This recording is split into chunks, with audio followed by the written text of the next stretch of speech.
O que eu acho mais interessante nas conferências, nos debates, não é necessariamente a aula em si, a exposição em si, mas o diálogo que se estabelece entre os leitores e a audiência e os conferencistas depois que a palestra é consumida. Nesse meu caso, eu peguei e botei dois grandes blocos de ideias que eu vou tentar responder de uma vez só, aqui e agora, que são blocos importantes para se entender Kafka. Primeiro, eu tinha dito que Kafka é extremamente dependente de Flaubert. Na verdade, não existe Kafka sem um exemplo magnífico de Flaubert e Raymond Bovary. Isso é verdade. Não só a gente sabe que Kafka leu, Kafka admirava, mas Kafka, se você prestar atenção a detalhes, você nota que Kafka trata Bovary como inspiração, Raymond Bovary, o romance de Flaubert, como uma inspiração. Nos dois o que acontece é praticamente a mesma coisa. Eles acontecem numa cena que surge o personagem principal, ou um dos personagens principais. E nesse caso, quando o personagem principal se faz, ocorre um determinado tipo de circunstância. A circunstância é a seguinte: é num ambiente fechado, no caso de Emma Bovary é numa escola, no caso de Kafka é na casa, onde ele acorda, de repente, de sonhos agitados, transformado num inseto, e outro, um rapaz que está sendo apresentado pelo diretor da escola, para a sua turma. Ele é Emma Bovary. Emma Bovary começa assim: nós estávamos em sala de aula e nós vemos chegar, mais ou menos assim, né? Nós vemos chegar o diretor da escola com um novo aluno, que era o Charles Bovary. No outro caso, nós estávamos na sala e de repente aparece um inseto. Então, na verdade, é a mesma coisa. São os princípios da narrativa realista. Ela funciona basicamente com um negócio chamado nomeação, que em lógica se chama denotação. Vamos esquecer o ato de denotação, vou falar sobre nomeação e denotação da maneira que possam ser trocadas sem maiores problemas conceituais. O problema é o seguinte: o que é a nomeação? A nomeação é a relação entre três elementos. E toda nomeação tem que ter esses três elementos para a nomeação ser verdadeira ou falsa.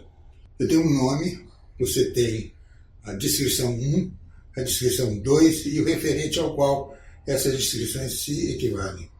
Por exemplo, se você dissesse Machado de Assis, autor de Brás Cubas e Mamão e a Luva, você tem a mesma pessoa, Machado de Assis, referente a duas pessoas diferentes. Na verdade, são dois momentos da vida de uma pessoa, momentos psicológicos da vida de uma pessoa, que é Machado de Assis, quando ele pratica e consegue escrever a obra-prima dele, que é Brás Cubas, é uma obra de aprendizado, que é a Mão e a Luva. Isso daí. E outra coisa, esses dois são equivalentes a referentes, por isso você pode referir aos dois sem contradição. Essa é uma descoberta interessante para a filosofia da linguagem, porque foi apontada por um lógico alemão chamado Gottlieb Frege. Frege escreveu um livro, era os fundamentos da matemática, escreveu também um artigo brilhante chamado Sinn e Bedeutung, que em alemão quer dizer sentido e referência. Ele notou o seguinte, que o nome Estrela da Manhã e Estrela da Noite eram duas referências distintas ao mesmo objeto, mas não implicava nenhuma contradição, porque eram todas no planeta Vênus. Então esse tipo de coisa fez com que ele redefinisse o que significa sentido, nomeação e denotação.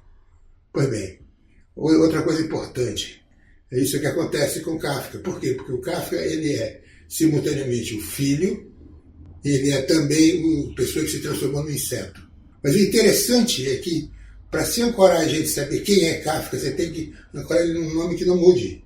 Se você tiver um nome que mude, por exemplo, se a gente descobrir que, empiricamente, Estrela da Noite e Estrela da Manhã são a mesma coisa, não tem problema. Mas se você disser que o rei da França de hoje, de agora, ele é careca, é uma grande besteira, porque não há rei da França, e não há muito menos rei da França careca, portanto. Então esse tipo de raciocínio não é que a frase não tenha sentido, ela tem sentido, o que ela não tem é referência. Então a novidade da narrativa realista é transformar esse complexo de coisas numa situação de referência. Por exemplo, eu estava pensando muito sobre como fazer essa palestra e fui muito orientado por uma garota de 2 anos, pela conversa que a mãe dessa garota de 2 anos, que é minha fisioterapeuta, a Bianca, me contou uma história da menina dela, a filha dela, chamada Oliva. Ela se chama de Oliva, mas na verdade é Olivia, é claro. Então a Olivia se identificou com uma situação que era o seguinte, ela queria o nome das coisas. Eu pedi que a Bianca fizesse uma exposição pequena sobre qual é a situação, para não dizerem que eu estou tentando distorcer as coisas, puxando a brasa para mim sardinha.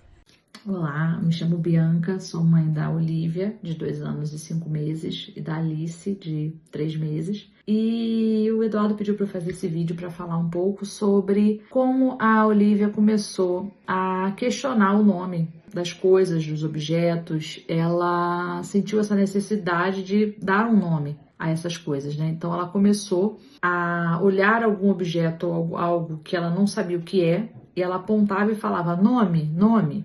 Eu não consegui ainda fazer um vídeo dela fazendo isso, perguntando, porque é muito espontâneo, a gente, né, não espera acontecer, acontece assim de repente. Então, né, de uns meses pra cá, desde que ela fez 2 anos, ela começou a fazer isso. Então, ela não sabe o que é, ela apontava e falava, e fala ainda, né, das coisas que ela não sabe o que é. Nome, nome. E a gente fala, isso é uma bola, isso é enfim, a gente vai nomeando. Mas então surgiu essa necessidade de saber o nome das coisas. Então ela queria a nomeação. Ora, quando o Craico-Samsa não tem a nomeação de que inseto ele é, e nem se ele é um homem ou um inseto, ele é um ser humano, ele é um gigantesco inseto em comum, você, na verdade, está criando uma situação de reestruturação da família inteira. A família inteira dos Samsa, eles, na verdade, mudam naquele momento. E tornam todas pessoas muito solitárias. É verdade que a André apontou, eles se tornam melhores, no sentido que eles deixam de fazer coisas assim, meramente convencionais, fazer coisas assim mais sinceras, mais honestas. Isso é verdade. Mas, ao mesmo tempo, é um individualismo muito duro, muito cruel, muito angustiante. Eu tenho a impressão que a solidão que existe dentro dessa novela, que é uma novela profundamente sobre a solidão, é, na verdade, que ele não consegue se nomear. Ele não sabe quem ele é mais. E ele é o drama de todo o processo. Ainda que a gente associe, por conotações, algumas religiosas, como, por exemplo, a cena inicial da Bíblia, onde Deus anda pelo paraíso e ele diz, haja luz, e a luz se fez. Não é que haja e se fez. No ato de dizer, se faz imediatamente a luz. Então há uma tendência a achar que as coisas determinam o sentido das palavras. Mas não é bem assim, não. Por quê? Porque, por exemplo, vejamos o caso de Odisseia, de Homero. Por provavelmente 800 anos antes de Cristo, esse trabalho foi feito. Há uma cena, que é o canto 19, é o livro 19, em que o Odisseu está sendo perseguido pelo Polifemo. Polifemo é um cíclope, que é um gigante com um olho só, que é canibal, então ele está tentando fugir dele. Ele consegue, no final, furar o olho do Polifemo, e o Polifemo tinha perguntado antes, quem é você? Ele disse, eu sou ninguém. Aí, então, quando ele vai perseguir o Odisseu, ele se atrapalha todo. Por quê? Porque a pessoa com qual ele está falando quer saber quem é essa pessoa que você está atrás. É ninguém. Então as pessoas deixam de lado, então a coisa vai... É brilhantíssimo o início desse canto, que é o livro 19. Ora, você pegar Lewis Carroll, Alice, o segundo Alice Through the Looking Glass, quer dizer, Alice no País do Espelho, ou Alice através do espelho, que é como se traduz em português. Então, é o seguinte, Alice encontra o rei do tabuleiro de xadrez. E esse sim é um sonho, o tabuleiro de xadrez. Aí no tabuleiro de xadrez, o rei pergunta, você viu alguém? Ela fala, vi ninguém. Aí o rei diz assim, que coisa maravilhosa, você viu ninguém, que olhos maravilhosos, que olhos capazes, eu gostaria de ter olhos como o seu. Obviamente é um jogo inverso da situação de Odisseu e Polifemo. Bom, para enfatizar que isso não é simplesmente um delírio, o Carroll repete a mesma cena com o mensageiro. Porque é uma coisa engraçada, uma coisa que se repete, a gente tende a acreditar nela como real. Coisa que acontece assim, uma vez univocamente, não se repete, a gente tende a entender ela como sonho. Então, todos esses elementos mostram a necessidade de ancorar a linguagem. Se você quer uma linguagem realista, se você quer um programa estético realista, você vai fazer isso utilizando os elementos de sentido e denotação, que é a grande sacação do Kafka. Grande. E o interessante é que, se você não tem isso, se você não tiver essa situação, você cria uma angústia imensa nos personagens.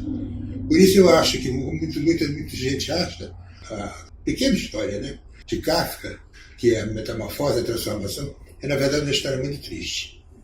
A descrição sombria do destino de Gregor Samsa, em A Metamorfose, foi publicada em livro no mês de junho de 1910.